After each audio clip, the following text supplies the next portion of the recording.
Oke, assalamualaikum warahmatullahi wabarakatuh. Selamat pagi, berjumpa kembali dengan Mas Bro Tegal. Hari ini akan memberikan info-info mengapa market terjun dan ini kelihatan sudah membaik lagi. Tapi kalian tetap dion riset mandiri karena dalam bermain kripto berisiko tinggi, bisa cuan mendadak ataupun habis-habisan mendadak. Hari ini kemarin di hari Jumat bahwa informasi si Trump bertemu Putin di Alaska untuk hari Jumat, tapi untuk waktu setempat. Sekarang di Indo terjadi pertemuan antara Trump dan Putin dini hari di Alaska jam 2, sekitar jam 2. Itu membicarakan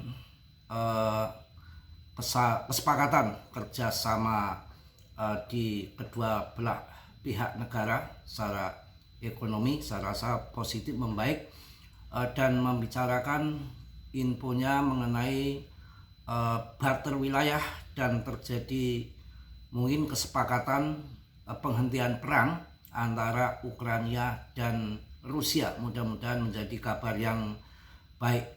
Dan selalu sebetulnya nggak ada berita yang aneh-aneh untuk membuat market turun ini.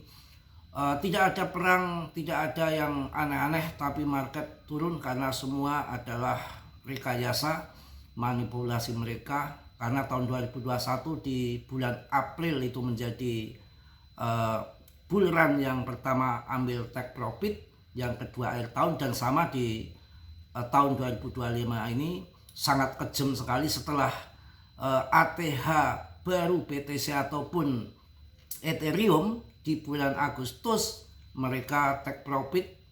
Smart money bermain ya, membuat panik retail, dia hajar lagi ngambil di bawah untuk tebar benih untuk dipanen di akhir tahun. Saya rasa yang terjadi seperti itu, pandangan pribadi saya, karena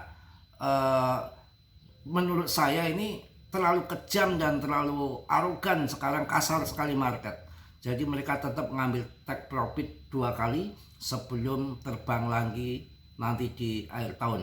Nggak perlu takut, nggak perlu khawatir. Saatnya turun kendor begini orang kabur tunggang langgang, lari-lari ya. CL di kripto ini sebagai orang yang cerdas, pemenang, ini waktunya kita masuk, arah tetap akan ke atas. PP sendiri kalau di weekly, daily weekly itu kan sebetulnya paling akurat untuk secara TA. Lagi berjalan menyelesaikan web 2. Web 1 itu kan naik tinggi 0,43 rupiah, kemudian web 2 nya menurun. Ini palsu, web 2 menurun dan kemudian akan masuk ke web 3. Web 3 itu melebihi naiknya dari 0,4 web 1 secara teori web. Dan BTC pun sekarang lagi koreksi, memang ada di web 4 setelah menyelesaikan web 3-nya, kemudian web 4 turun, orang yang ketinggalan FOMO akan masuk di penurunan web 4 dan kemudian puncaknya di web 5 mungkin akan 150 US dollar, 150.000 di akhir tahun. Naik turun hal yang biasa, tidak perlu dikhawatirkan, tidak perlu ditakutkan. Sekarang kelihatan demand sudah mulai masuk. Sekarang kondisi kayak gini, besok beda lagi, lusa beda lagi. Drama bermain di dalam kripto dari tahun 2013 hingga sekarang memang kondisi naik turun, permainan yang tidak mampu holding menjadi korban atau menjadi tumbal. Selama kalian masuk koin-koin yang berfundamental, ketika bear market mampu bertahan dan ketika bull run ATH baru, itu koin-koin yang perlu kalian pegang. Dan untuk PP tidak perlu diragukan, dari ranking 31 semalam sempat terlempar, sekarang sudah masuk ke 29 lagi dengan kapitalisasi yang sudah masuk ke 75 triliun lagi. Ya, saya rasa tidak kita khawatirkan ya. Dan juga memang kena hantaman 2 rudal ya, koreksi di BTC ETH-nya, tapi nggak seberapa. Ini udah mulai membaik lagi. Dan kena hantam market cap dominannya yang juga naik. Jadi sabar saja ya. Jadi pertemuan Putin dan si Trump, gelar pertemuan bahas isu sensitif di Alaska hari ini, Jumat tuh kemarin waktu setempat, tapi di Indo adalah jam 2 dini hari tadi. Moskow, antara pertemuan empat mata antara Presiden Rusia Putin dan Presiden Trump AS akan dimulai pada Jumat pukul 11.30 waktu setempat, Sabtu 2.30 berarti setengah 3 dini hari di negara bagian Alaska AS dengan didampingi penerjemah. Pertemuan tersebut akan diadakan di salah satu fasilitas pangkalan Angkatan Udara di Alaska, demikian ungkap ajudan dari Presiden Rusia kemarin. Semua akan dimulai besok tanggal 15 sekitar pukul 11.30 waktu setempat. Percakapan antara Putin dan Trump, pertemuan ini sangat menarik ya, akan diadakan empat mata dengan dihadiri oleh penerjemah serta akan dilakukan dengan diiringi sarapan katanya. Negosiasi antara Putin dan Trump akan berlangsung dengan kedudukan yang setara dengan masing-masing pihak beranggotakan 5 orang. Ia mengatakan anggota delegasi Rusia termasuk Menteri Luar Negeri dan penasihat presiden untuk kebijakan luar negeri, Menteri Pertahanan, pokoknya ramilah Menteri Keuangan juga. Presiden ini yang dibahas adalah investasi dan kerjasama ekonomi dengan negara asing. Itu yang saya tahu info yang masuk. Dan kemudian yang lebih sensitif adalah antara penghentian penyelesaian perang Ukraina dan Rusia. Kelihatannya ada bater-bater wilayah. Sementara itu komposisi delegasi AS juga telah ditentukan, mengatakan bahwa ia yakin akan lebih tepat jika Washington yang mengumumkannya. Dengan demikian selain presiden akan ada 5 peserta tambahan per delegasi. Tentu saja akan ada sekelompok ahli di dekatnya yang siap membantu. Ini rame, sabar ya. Selain penyelesaian krisis Ukraina, benar kan? Kedua kepala negara ini juga akan membahas isu-isu lain. Delegasi juga diharapkan bertukar pandangan tentang pengembangan lebih lanjut kerjasama bilateral, khususnya di bidang perdagangan dan ekonomi. Perlu dicatat bahwa bidang kerjasama ini sangat menjanjikan, tetapi sayangnya masih belum banyak dieksplorasi. Memang masih rahasia, pertemuan-pertemuan ini dibilang pertemuan rahasia. Selain itu isu-isu yang lebih luas terkait pemeliharaan perdamaian dan keamanan beserta isu-isu internasional dan regional yang mendesak saat ini pasti akan muncul.